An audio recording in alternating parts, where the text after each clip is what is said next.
આવનારી મહાનગરપાલિકા તાલુકા અને જિલ્લા પંચાયત ચૂંટણીને લઈને વલસાડ બેઠકમાં આમ આદમી પાર્ટી પ્રદેશ પ્રમુખ ઈશુદાન ગઢવીની અધ્યક્ષતામાં મહત્વની સમીક્ષા બેઠક યોજાઈ। બેઠકમાં વલસાડ, વાપી અને ઉમરગામના રાજકીય અને જનહિત મુદ્દાઓની વિસ્તૃત ચર્ચા કરવામાં આવી।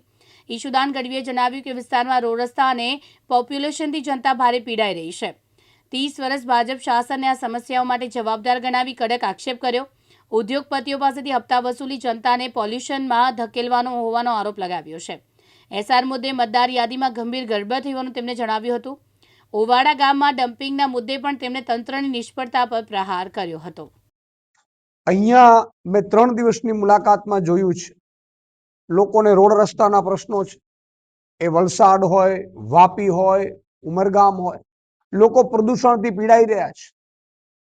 લોકો સ્ટ્રીટ લાઇટ, રોડ રસ્તાથી પીડાઈ રહ્યા છે।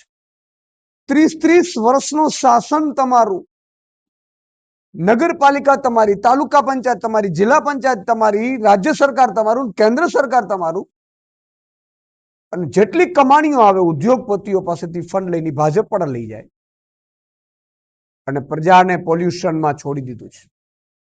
આજે આ 2 દિવસમાં મેં જોયું છે કે વલસાડ, વાપી, ઉમરગામમાં રહેતા નાગરિકોનું લાખ લાખ અભિનંદન આપું છું કે તમે લોકો ભાજપની ભ્રષ્ટાચારનો ભોગ બનીને પોલ્યુશનમાં, એર પોલ્યુશન, હવા પોલ્યુશનમાં જીવી રહ્યા છો। તમારે ભાજપનો આભાર માનવો જોઈએ કે તમારી જિંદગી છે એ ઓછી કરી રહી છે ભાજપ। મુકેશ પટેલ, દિવ્યાંગ ન્યૂઝ, વલસાડ।